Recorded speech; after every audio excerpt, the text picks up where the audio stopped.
Good morning, friends. In the previous class, we have studied about unit testing, integration testing, regression testing, when to do regression testing, smoke testing, validation testing, and what are the alpha and beta tests for validation testing. Today, we will learn about system testing. You can see the link that I have given, slides.app.go.gl/WMHQJ. You can direct type the link on the browser and you can ask the question here. So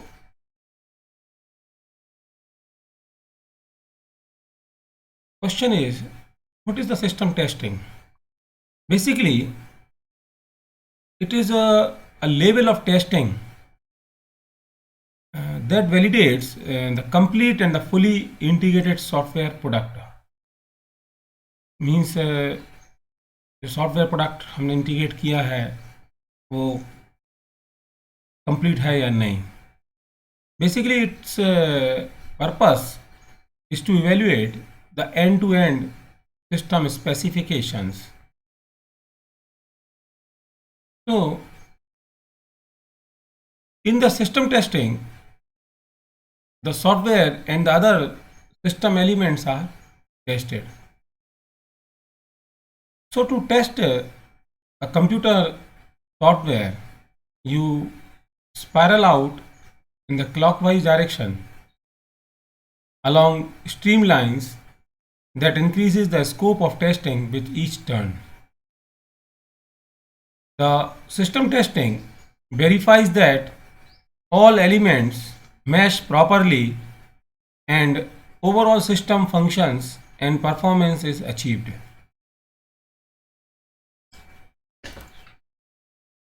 So all we will check that software or the product that we have made is performing or is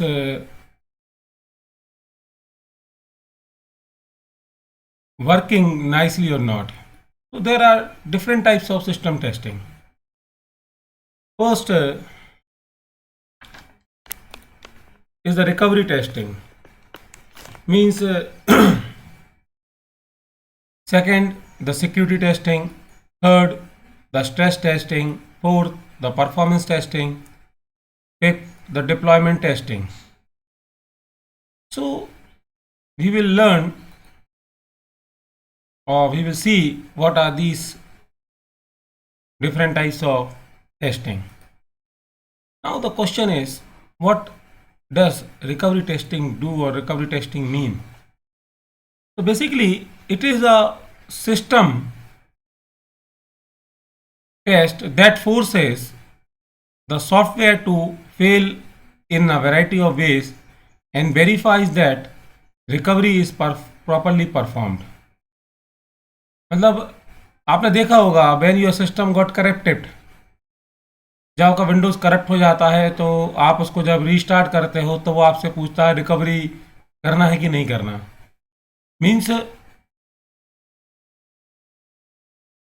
जब कोई problem आपकी आ रही है तो means आपका software should have the facility to recover itself, या वो recover करने में मदद कर सकता है कि नहीं कर सकता. Second is it if recovery is automatic, means performed by the system itself. Then reinitialization means checking pointer mechanism, data recovery and restart are evaluated for correctness. Means these are some points where we can check that system is supporting recovery or not. If recovery requires human intervention, means क्या recovery करते वक्त किसी user की ज़रूरत है, user should input some data और user should write some command और user should choose some option. Here the mean time to repair is evaluated to determine whether it is within acceptable limit or not. Means हम यहाँ पे एक time भी evaluate करते हैं कि वो जित समय पे कर पा रहा है कि नहीं कर पा रहा, और इट इज एक्सेप्टेबल और not. Second is the security testing. Security testing as the name suggest, security means हम यहाँ सिक्योरिटी की बात कर रहे हैं. Means it attempts to verify software protection mechanism which protect it from improper penetration. Means अगर कोई अनऑथराइज एक्सेस हमारे सिस्टम्स को, हमारे डेटा स्टोरेज जहाँ हमारा है जिस फोल्डर में, वहाँ पर या एनीवेयर अगर कुछ अटेम्प्ट हो रहा है, ब्रीच होने की कोशिश कर रहा है, तो हमारा software is ready to reject it or not. So during this test basically the tester plays the role of individual who desire to penetrate the system. Means basically जब वो टेस्टर जब इसमें टेस्ट करता है, he tries to breach or do the hacking of the software. उसको hack करने की वो कोशिश करता है. क्या वो डेटा को ब्रीच कर पाया, क्या वो डेटा को तोड़ पाया कि नहीं तोड़ पाया. Next comes the stress testing. It executes a system in a manner that demands resources in abnormal quantity, frequency or volume. Means वो चेक करता है इट कि कहीं कोई प्रॉब्लम तो नहीं आ रही है, उसकी क्वांटिटी या उसके वॉल्यूम के पॉइंट ऑफ व्यू से कहीं कोई एरर तो नहीं आ रही है. तो second is the variation of stress testing is a technique called sensitivity testing.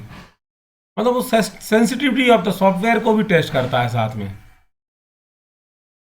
Then comes the performance testing. तो as the name suggest, performance means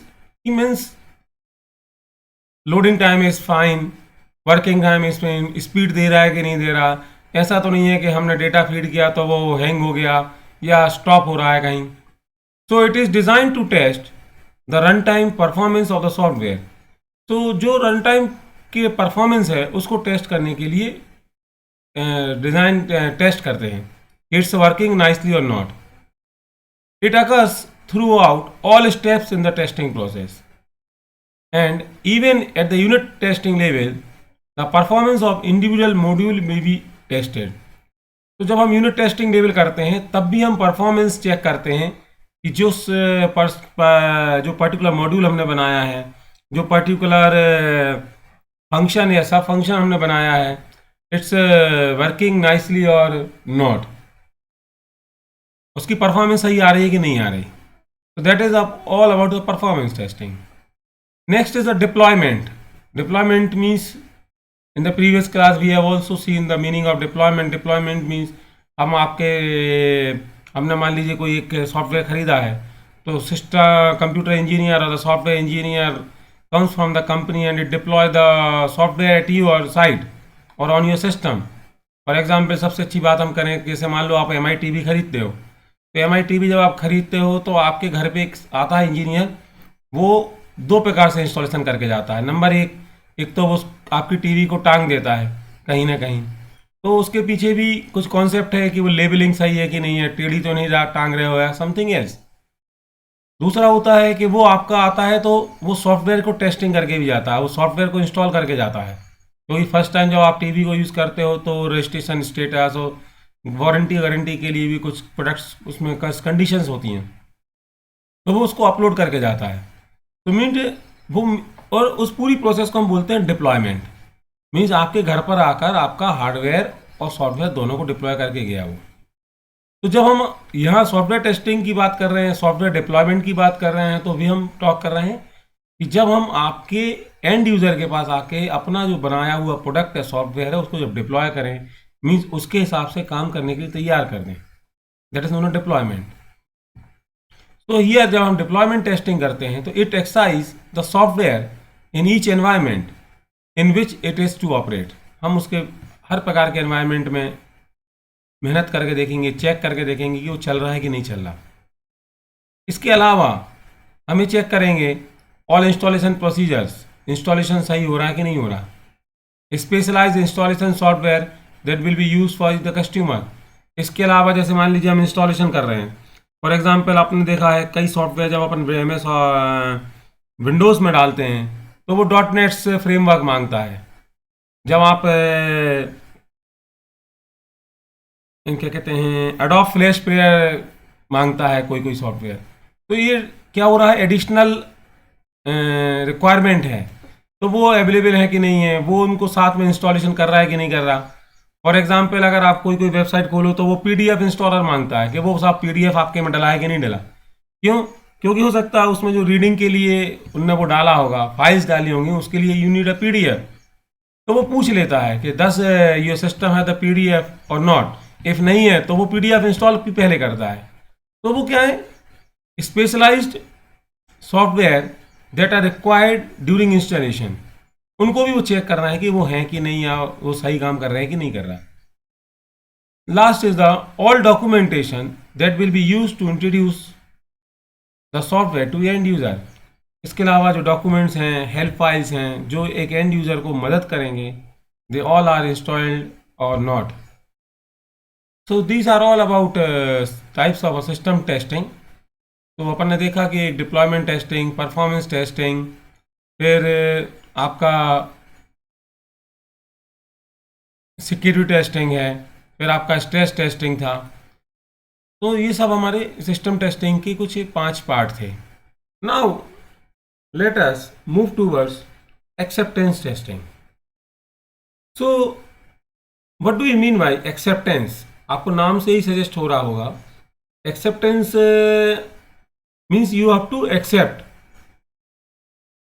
Are you ready to accept the software or not? Are you ready to accept the working culture of the software or not? So basically it is a level of the software testing where system is tested for acceptability. वो acceptable condition में है या नहीं उसकी testing करते हैं कि done can be done or not. इसका पर्पस क्या होता है? It's a purpose is to evaluate the system compliance with the business requirement. Means जो बिजनेस की रिक्वायरमेंट थी क्या वो फुलफिल कर पा रहा है कि नहीं कर पा रहा है, तो उसकी कंप्लियंस उसको चेक करने के लिए is it suitable for that or not. It is basically a formal testing conducted to determine whether or not a system satisfies the acceptance criteria with respect to user needs, user requirements and business process. Means according to the end user उसकी requirement fulfil कर रहा है कि नहीं कर रहा, उसकी ज़रूरत को फुलफिल कर रहा है कि नहीं कर रहा, उसकी जो बिजनेस प्रोसेस है, फॉर एग्जांपल अगर हम बात करें वो अकाउंटिंग के लिए बनाया है तो क्या वो अकाउंटिंग कर पा रहा है कि नहीं कर पा रहा है, अकाउंटिंग कर पा रहा है तो क्या वो रिपोर्ट जनरेट कर पा रहा है कि नहीं कर पा रहा। क्योंकि अगर रिपोर्ट जनरेट नहीं हो रही है कि मुझे किससे कितना पैसा लेना है, किसका कितना पैसा देना है, फिर मुझे कोई ड्यू डेट आ रही है, मान लीजिए फॉर एग्जांपल हमने उसमें डाला है कि 15 दिन में मुझे उसके पैसा आना चाहिए, तो क्या ड्यू डेट डाली है तो लास्ट उस 15 दिन बाद क्या वो रिपोर्ट जनरेट हो रही कि नहीं हो रही। Means different types of reporting are required basically by the businessman. तो अगर वो सारी की सारी फैसिलिटीज पूरी कर पा रहा है then we can say that acceptance level जो है आपका बढ़िया है और एंड यूजर उसको यूज कर पाएगा या उसको एक्सेप्ट कर पाएगा। इट इनेबल्स, इस टेस्टिंग से it enables the customer to determine whether he or she should accept the system or not. मतलब इस टेस्टिंग के बाद ही एंड यूजर, मतलब एक सॉफ्टवेयर टेस्टर कंफर्म कर पाएगा कि एंड यूजर इस सॉफ्टवेयर को एक्सेप्ट करेगा या नहीं करेगा। It is performed after system testing and before making the system available for the actual use। Means जब सब काम हो जाता है, जब उसको इंस्टॉलेशन की फैसिलिटी देने वाले होते हैं, जब हम उसको डिप्लॉय करने के लिए जा रहे होते हैं, उसके बाद हम उस टेस्टिंग को यूज़ करते हैं कि एक्सेप्टेंस की is it acceptable by the end user or not. So this was all about different types of testing जो अभी तक हमने पढ़ा। अब हम बात करें टेस्ट ऑब्जेक्ट्स के पॉइंट ऑफ व्यू से बात करें तो टेस्ट ऑब्जेक्ट्स का मतलब क्या है यहाँ पे कि हम सॉफ्टवेयर बनी हुई है, कुछ प्रोसेस बनी हुई हैं, कुछ ऑब्जेक्ट्स हम डिफाइन करते हैं, तो उसके लिए हम कौन कौन से प्रकार की टेस्टिंग हम यूज करते हैं. So there are 3 types of testing. For example, that is black box testing, white box testing and the gray box testing. So अभी जो हम बात कर रहे थे test object, so basically test object is an object that quick test creates in the test to represent the actual object in your application.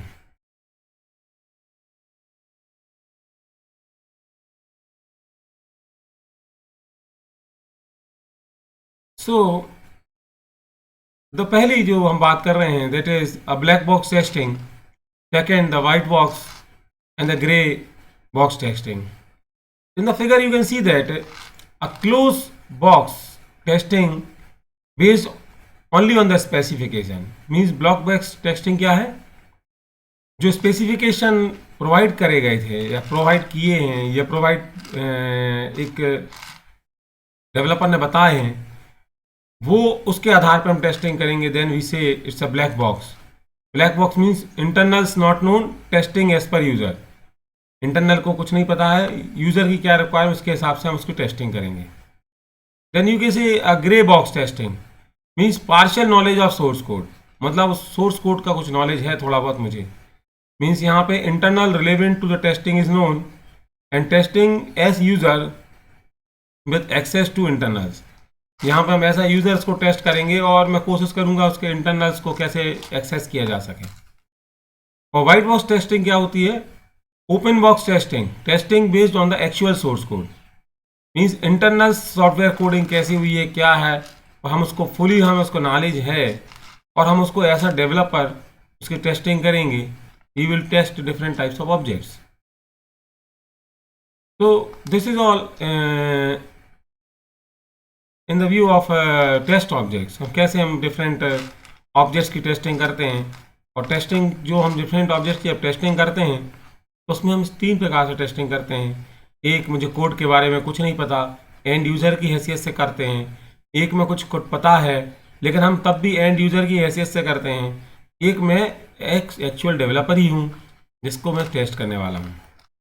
So what is a black box testing? Basically it is also known as specification based testing. मतलब specification हमारे provide किए गए हैं और उस specifications के आधार पर हम टेस्टिंग करते हैं कि वो स्पेसिफिकेशंस को फुलफिल कर पा रहा है कि नहीं कर पा रहा. Here tester has access only to running code and the specification it is suppose to satisfy.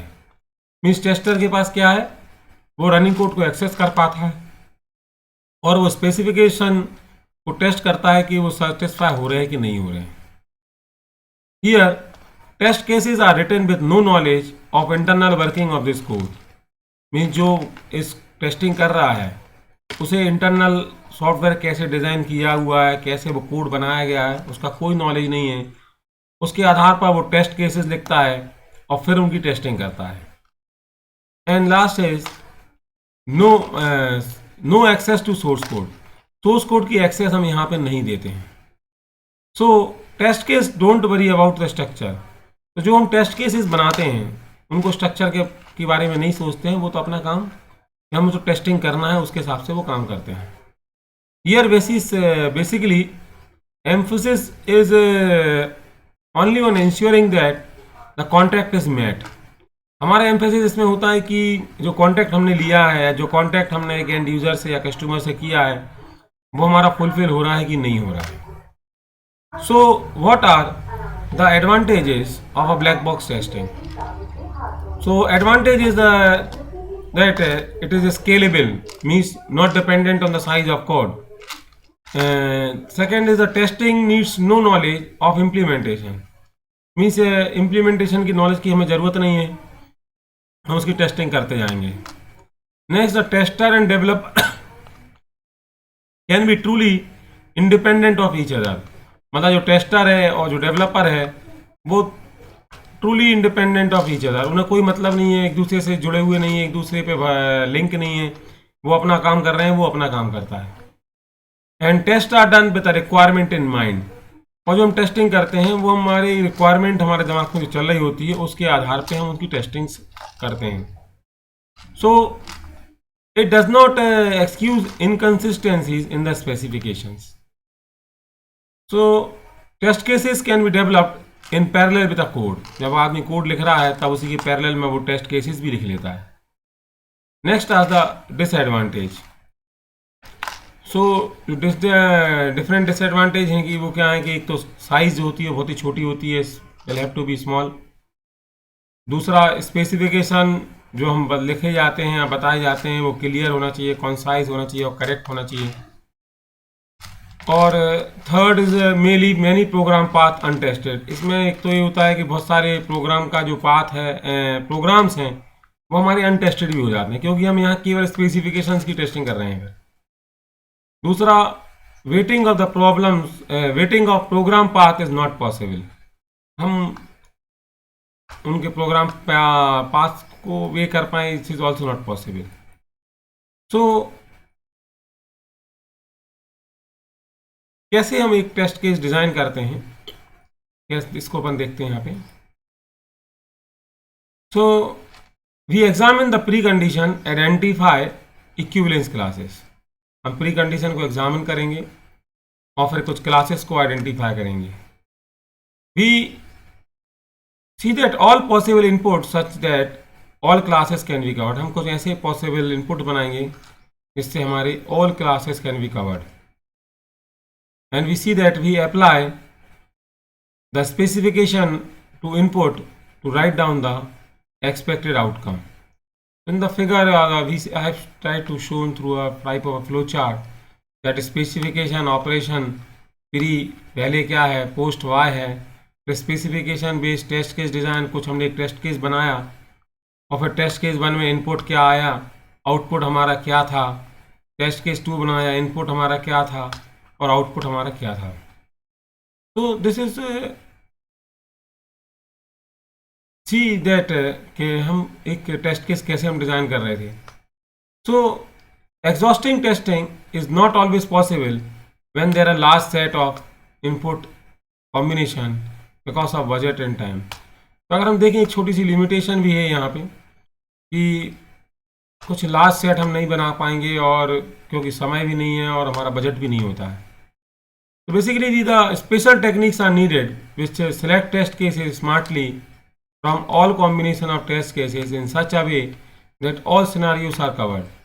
हम कुछ ऐसे सिलेक्टेड टेस्ट केस स्मार्टली बनाते हैं जो लगभग हमारे सारे कॉम्बिनेशंस ऑफ टेस्ट केसेस को, सारे सिनारियोज को हमारा कवर कर ले। तो basically we use 2 types of technique for designing the test cases, that is equivalence partitioning and boundary value analysis. So what is equivalence partitioning? Equivalence partitioning means input data for a program unit usually falls into a number of partitions. Example, all negative integers 0 and all positive integers. Means we basically input data कुछ create करते हैं, जैसे for example हम सारे negative number भी ले लेते हैं, सारे पॉजिटिव नंबर्स भी ले लेते हैं और 0 भी ले लेते हैं। यहाँ पे फिर हम each partition of input data makes a program behave in a similar way, और फिर हम उसको कुछ डिफरेंट पार्टीशन बना लेते हैं जिसमें हम इनको यूज़ करेंगे और वो सब एक ही वे में दिखते हैं। 2 test cases based on members from the same partition is likely to reveal the same bugs। तो 2 टेस्ट केसेस जैसे हमने यूज़ किए तो वो सेम पार्टीशन में है तो वो सेम बग हमें देना चाहिए, it should reveal some same bug. So by identifying and testing one member of each partition we can gain good coverage with small number of test cases. तो अगर हम देखें इक्विवेलेंस पार्टीशनिंग में we can get a good coverage with a small number of test cases। एक member एक partition में अगर test कर रहा है तो हम ऐसे कोशिश पाएंगे कि they are getting a good coverage. Second, the testing one member of the partition should be as good as testing any member of the partition. हम एक पार्टीशन की किसी एक मेंबर को टेस्ट कर लें उतना ही है जितना कि हम कोई दूसरे मेंबर को टेस्ट कर रहे हैं. अगर हम उसका एक एग्जाम्पल देखें, फॉर एग्जाम्पल हम बाइनरी सर्च का हमने एक उदाहरण यहाँ पे लिया है कि हम बाइनरी सर्च जब करते हैं तो हम उसको फॉलोइंग पार्टीशंस में उसको एग्जिस्ट करते हैं या आप उसको मान लेते हैं. That is inputs that confirm the pre conditions. पहले प्री कंडीशंस क्या हैं, फिर inputs where the pre condition is false, जो प्री कंडीशंस की ट्रू की जगह हमारी फॉल्स की कंडीशन क्या है. फिर inputs where the key element is a member of the array, तो हमने जो इनपुट्स कराए हैं तो वो की एलिमेंट जो है वो एरे का मेंबर है या नहीं. इनपुट जो हमने किया है कि उसका मेंबर नहीं है, is not a member of the array. तो अब देखें कि कुछ ये पार्टीशन हमारे एग्जिस्ट कर रहे हैं. सो हम क्या करेंगे, एक पिक करेंगे specific condition of the array. हम एक एरे के एक कंडीशन फिक्स कर ली. For example the array has a single value, उसका वो सिंगल वैल्यू है. Second, array length is even, odd number या इवन नंबर में उसकी लेंथ है. और अपन एक और एग्जाम्पल अगर अपन देखें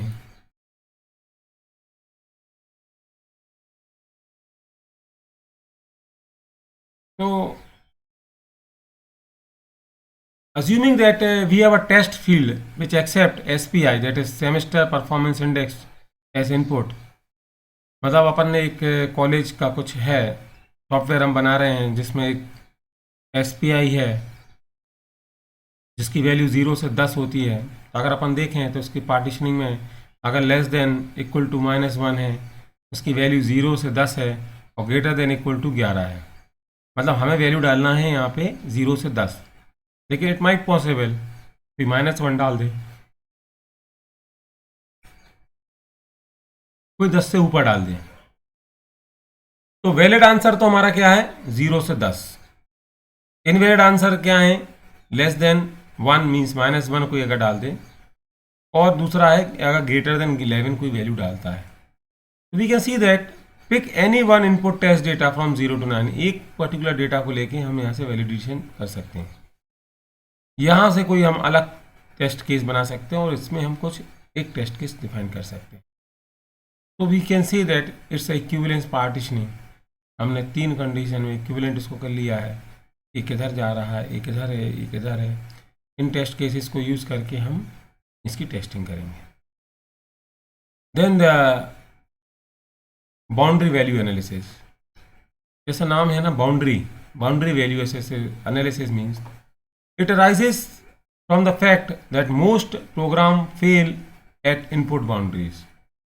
मतलब हम जैसे ही इनपुट करते हैं हमारा प्रोग्राम या हमारा टेस्ट केस जो हमने किया है अगर वो सक्सेस है तो ठीक, नहीं तो फेल तो होने के चांसेस हैं.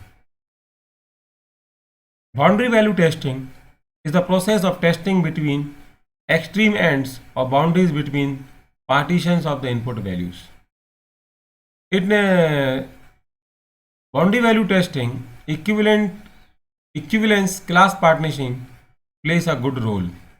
मतलब जो पहली अपन इक्विवेलेंस पार्टीशनिंग पढ़ी थी इसमें एक रोल प्ले करता है. Boundary testing comes after equivalence class partitioning. मतलब पहले इक्विवेलेंस क्लास पार्टीशनिंग होगी, उसके बाद बाउंड्री वैल्यू टेस्टिंग हम करेंगे. तो the basic idea in the boundary value testing is to select input variable values at their for example just below the minimum or just above the minimum or just below the maximum or just above the maximum. तो ऐसी कुछ हम boundary value test cases define करेंगे और हम फिर उनको उस पर यूज़ करेंगे. So boundary value analysis for example हम यहाँ पे देखें एक बाउंड्री वैल्यू हमने डिफाइन करी है.